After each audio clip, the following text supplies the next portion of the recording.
Hello everyone, welcome to my YouTube channel. तो चलिए आज हम लोग आरआरबी एएलपी का जो एग्ज़ाम डेट है सीबीटी 1 का वो क्या होने वाला है, उसके बाद एग्ज़ाम प्रिपरेशन स्ट्रेटजी हम लोगों को क्या रखना चाहिए सीबीटी 1, सीबीटी 2 एंड साइको का, इसी के रिगार्डिंग कुछ बातें करेंगे। इससे पहले मैं अपने बारे में आप लोगों को कुछ बता देता हूँ कि मैंने आरआरबी एएलपी जो 2018 में आया था उसमें आरआरबी मुजफ्फरपुर से CBT 1, CBT 2 and psycho test successfully pass करके उसके बाद मेरा डॉक्यूमेंट वेरिफिकेशन मेडिकल टेस्ट होने के बाद मुझे आरआरबी मुजफ्फरपुर के द्वारा फाइनल पैनल में नाम अलॉट किया गया, बट मैंने उसको ज्वाइन नहीं किया। फिलहाल मैं अजय आरआरबी जेई रेलवे में पोस्टेड हूँ। तो चलिए आज हम लोग बात करते हैं कि आरआरबी एएलपी का एग्ज़ाम डेट क्या होने वाला है सीबीटी 1 का। तो बहुत सारे कैंडिडेट जो है उसके ईमेल पे या फिर उसको मैसेज करके इन्फॉर्म किया जा रहा है कि आपका एग्ज़ाम डेट इस डेट से होने वाला है, मतलब एक डेट मेंशन कर दिया जा रहा है उसमें वो मैसेज में। तो चलिए, रेलवे अभी तक अपनी वेबसाइट पे ना ही कोई ऑफिशियल नोटिस जारी किया रेलवे एग्ज़ाम से रिलेटेड, और ना ही किसी कैंडिडेट को ऑफिशियली मेल किया है किसी को। वो जो भी मेल या मैसेज आ रहा है वो सब फेक है। तो मैं आप लोगों को एक एएलपी सीबीटी 1 का जो संभावित डेट है या संभावित जो एग्ज़ाम सीबीटी 1 का एग्ज़ाम डेट है उसके बारे में आप लोगों को आइडिया देता हूँ कि एएलपी जो है एएलपी इसका जो सीबीटी 1 का एग्ज़ाम होने वाला है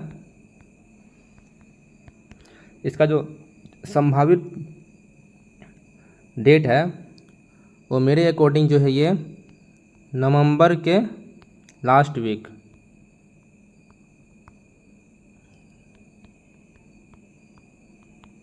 और या फिर first week of December.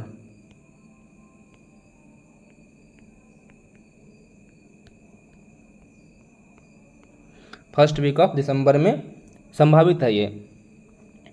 Maximum जो चांस है वो एग्ज़ाम का वो इसी नवंबर लास्ट वीक या फिर फर्स्ट वीक ऑफ दिसंबर इसी में होने वाला है।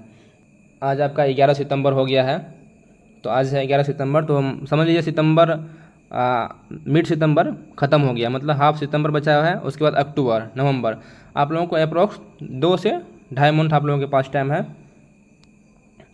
प्रिपरेशन करने के लिए।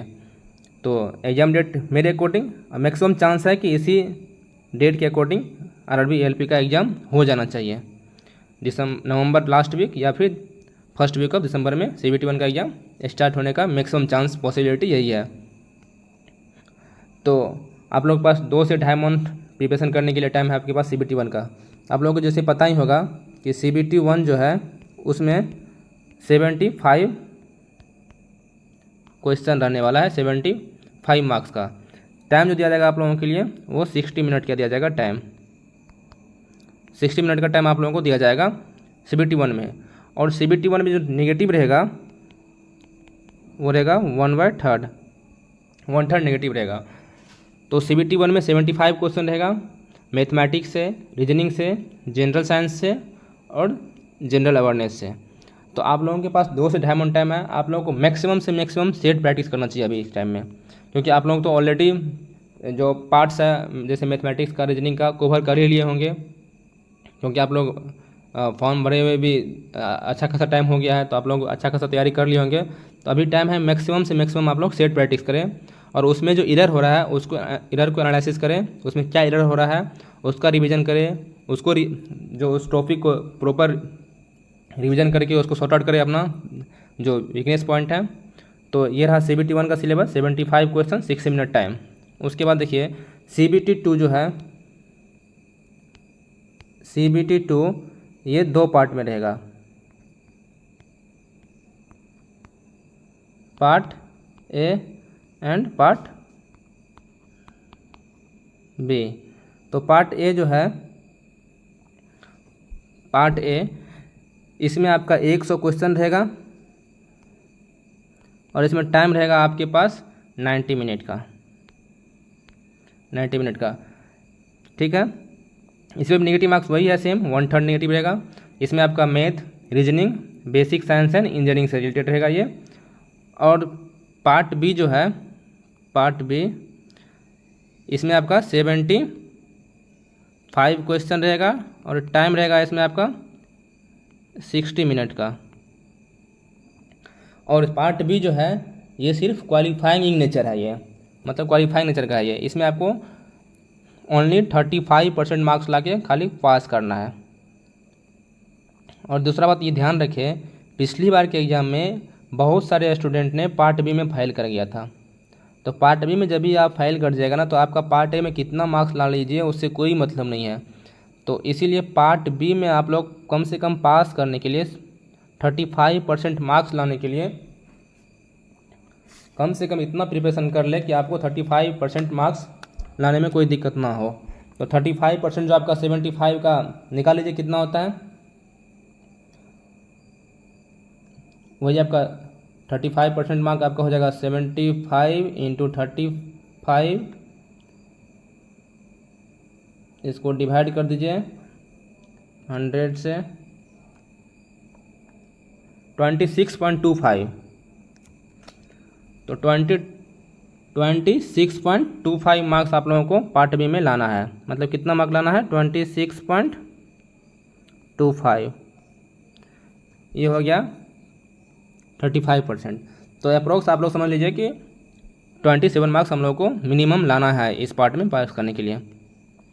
मैं आप लोगों को बताऊंगा कि पार्ट बी में कैसे आप लोग अच्छे से अच्छे स्कोर कर सकते हैं। अगर आप लोगों को पार्ट बी के लिए कोई भी परेशानी हो तो आप मुझे कमेंट करें। अगर हो सकता है अगर आप लोग डिमांड कीजिएगा तो मैं आप लोगों के लिए एक सीरीज ले आऊँगा जिससे आप लोगों को पार्ट बी में मैक्सिमम स्कोर कर पाइएगा। हाँ, मैं आप लोगों को बोल दे रहा हूँ कि इलेक्ट्रिकल जो है, इलेक्ट्रिकल सब्जेक्ट के लिए जो ट्रेड कॉम्बिनेशन था, आप लोग नोट करते जाइए, हम बोलते जा रहे हैं। इलेक्ट्रीशियन था, इंस्ट्रूमेंट मैकेनिक्स था, वायरमैन था, आर्मेचर एंड कॉइल वाइंडर था, refrigeration and air conditioning mechanics था। ठीक है, ये मैकेनिक था RAC, ये था इलेक्ट्रिकल स्ट्रीम के लिए। और इलेक्ट्रॉनिक्स के लिए जो था, इलेक्ट्रॉनिक्स इंजीनियरिंग वाला के लिए, इसमें था इलेक्ट्रॉनिक्स मैकेनिक और मैकेनिक रेडियो एंड टीवी। तो अगर आप लोग ये दोनों जो स्ट्रीम के स्टूडेंट हैं, अगर ये डिमांड कीजिएगा तो मैं इसके लिए एक सीरीज लाऊंगा, क्वेश्चन का सीरीज, जिससे आप लोग मैक्सिमम से मैक्सिमम स्कोर कर पाएगा CBT 2 में। और कोई इशू नहीं होगा, कोई इशू नहीं होगा।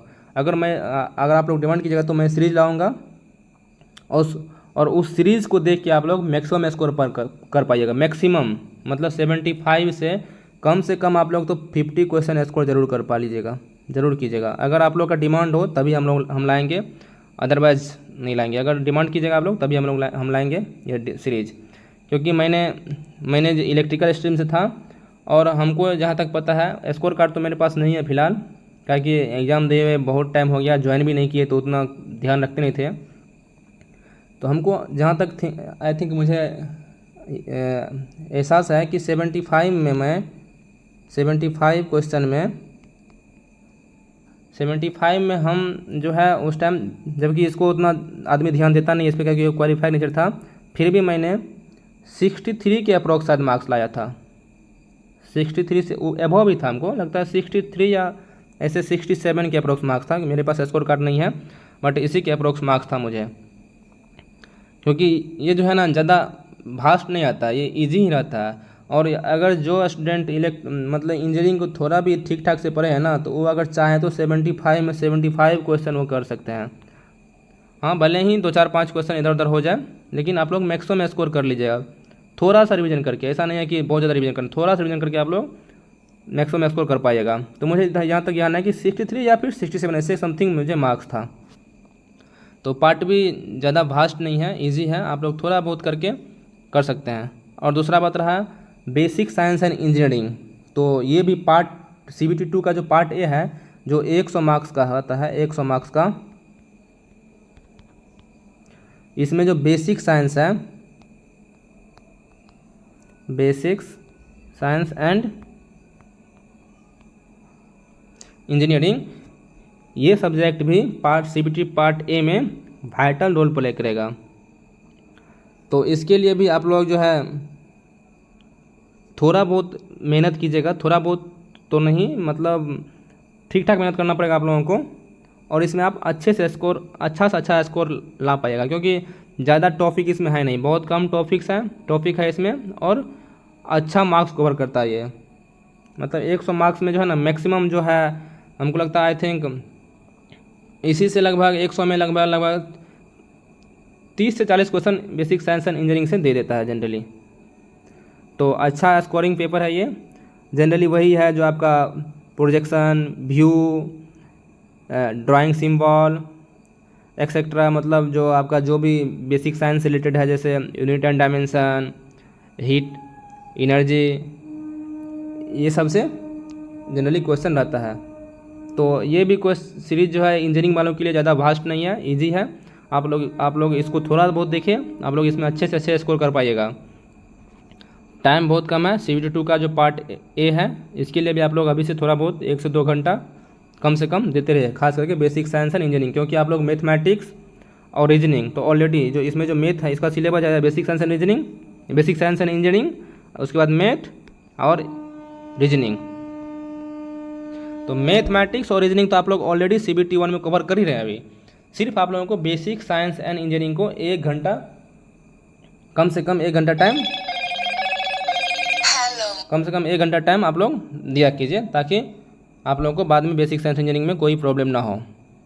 तो चलिए, आप लोगों का अगर डिमांड होगा तो मैं बेसिक साइंस एंड इंजीनियरिंग और उसके बाद जो पार्ट बी का जो क्वालिफाइड नेचर है, जो इलेक्ट्रिकल इंजीनियरिंग डिपार्टमेंट के student and electronics engineering department के स्टूडेंट के लिए है, अगर ये डिमांड करे तो मैं आप लोगों के लिए basic science engineering plus electrical and electronics engineering वालों के लिए ट्रेड का जो वीडियो है, जो आप लोगों का बोले इलेक्ट्रिकल